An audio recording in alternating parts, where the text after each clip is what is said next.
What's going on, Sooner Nation? The Oklahoma Sooners are doing their thing on the recruiting trail. And as we head into the March 9th Future Freaks event, you're going to see more offers go out to 2026 guys. And you're also going to see several 2026 guys announce they're going to be on campus. But Oklahoma threw out a couple of offers over the past week, and there are a couple that I think we need to talk about and potentially keep an eye on. But before we do that, guys, I need to hear from y'all. So make sure you're doing me a favor. I want you guys to join the discussion and give me your thoughts, right? You guys hear my thoughts, but I like to hear from you guys as well and hear what you guys think. Additionally, if you have not already, you just need to hit that like and need to hit the subscribe button. If this is your first time joining us, thank you for tuning into the PG Show, where we talk about all things Oklahoma athletics. And during the offseason, we're going to talk about a lot of these offers, and we're going to talk a lot about these big offers for Oklahoma. And that's where I think we got to start today, with the first one being a kid by the name of Nari White, a 6'1", 190-pound safety out of Weldon, North Carolina. Obviously, with these 2026 kids, you're not going to see a lot of them, or hardly any of them, ranked either in the 247 rankings or in the composite rankings. Just too early, right? You're going to have to see guys like Truo and guys like that really hit the ground and start to see some of these guys in action get into their junior years before they really start to give them their star rankings. A lot of these 2025 guys are just now starting to receive their initial rankings. So important to note there. This is a guy, though, that already has a total of 19 offers.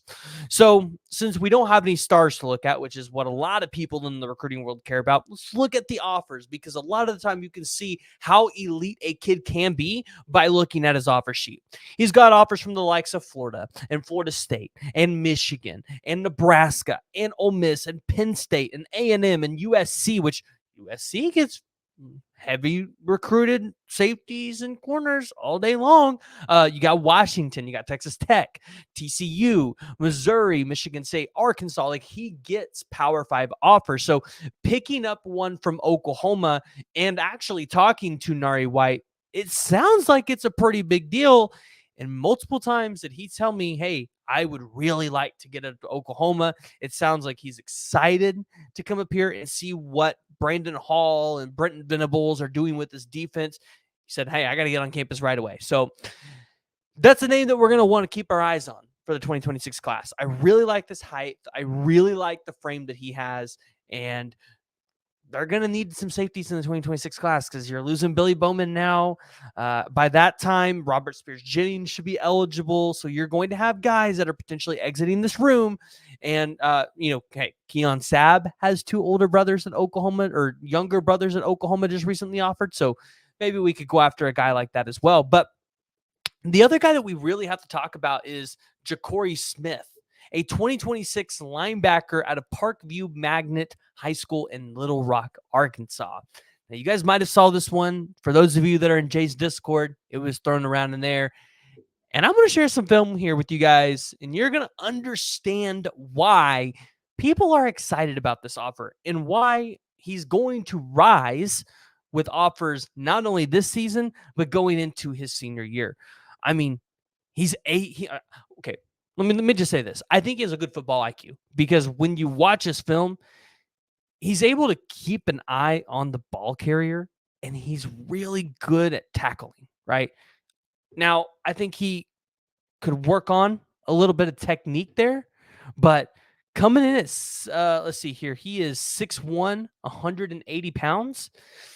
Yeah. At the linebacker position, I think that's elite. Now, our 247s is only showing that he's got one offer in Arkansas.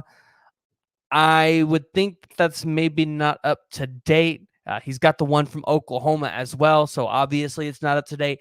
Ja'Cory Smith's going to be a guy that, as these recruiting cycles weigh on and coaches continue to hit the road, he's going to be a guy that picks up some more offers. So that's an interesting note there as well. And kind of looking at the 2025 class, right? Kind of going out of the offer setting, looking at some of the recruiting that's happening there. You saw some players put Oklahoma in their top schools list. I think the biggest one that everybody was probably looking at was Mike DeBose, the linebacker, the inside offensive lineman, one of the top ones in this class. I don't think that's one that Oklahoma really is going to have a shot at, guys. That's one that I probably would not be putting my bets on. He's got it down to 7 schools: Ohio State, Bama, Auburn, LSU, Mississippi State, Florida State. I believe he's got a prediction into Florida State. So, again, if you're an Oklahoma fan, don't be betting on that one. You also saw one for cornerback Gregory Thomas here in the 2025 class. Again, not one that if you're Oklahoma, you're placing your bets here. Now, one that was very interesting that Oklahoma did get an announcement for, that if you're an Oklahoma fan, I 100% think you're probably excited about this. And it's going to be Isaiah Gibson, the 4-star edge rusher, elite 4-star edge rusher, included Oklahoma in a list that's going to get official visits. He named Georgia, Clemson, Oregon, and Oklahoma. We've talked to Isaiah Gibson before. He's talked pretty highly. Now, the problem is at playing edge, you've also got Max Granville there. You've got Alex Shieldknight already committed, right? So you got Max Granville as a target. You have CJ Nixon as a target. If both of those guys end up committing, that might put Isaiah Gibson out of the race, right? Do you not take him if he wants to show up? Because dude's pretty elite. Now, I will say this. Isaiah Gibson out of Warner Robins, Georgia. Obviously, a lot of people would look at it in favor of Georgia. I would even say Clemson, because Clemson's done a really good job at recruiting that state. Oklahoma probably doesn't have a chance here. And I don't think there's even a chance that Isaiah Gibson slides into the interior, because I kind of looked at that and I said, well, hey, like, could he potentially slide into the interior and work with Todd Bates? I don't think that's a possibility just because of his weight. He weighs 240. He'd have to put on probably like 60 pounds to be, I think, even remotely close eligible to play that in interior. So although Isaiah Gibson, I am not high on yet, I think it's pretty big that Oklahoma's getting a visit from this guy. You guys will have to let me know down in the comments below what you guys think. I think it's pretty big. Additionally, you still got targets like Landon Rank on the defensive line. Ethan Utley is, I think, a target as well. Xavier Ukponu is not a guy that I think is on Oklahoma's board anymore. So, unfortunately, I think you take him off. But when you got David Stone, Nigel Smith, Jaden Jackson in this class, I think your interior is going to be doing just fine. They're going to go hit the portal. So, Oklahoma, I want to hear from y'all. I need to hear what your guys' thoughts are. So if you haven't already, make sure you're joining the discussion, jumping down in the comments below. Let me know what you guys think about the 2 offers. Do you think Isaiah Gibson is a big deal? And if you haven't already, make sure you hit that like and you hit the subscribe button. We're trying to get to 10,000 subscribers. I would love for you to be a part of the community. We'll talk about softball. We talk about baseball. In fact, as I'm recording this video, I believe tomorrow I got some people coming on. We're going to record softball, baseball, maybe even a basketball show. So I would love for you guys to tune in there. Hit that like, hit the subscribe button. Oh, and YouTube wants you guys to watch one of these videos. Well, I guess my fingers go off the screen. Let me make it right for you guys so you can see it. YouTube wants you guys to watch one of these videos. So make sure you tune in there as well.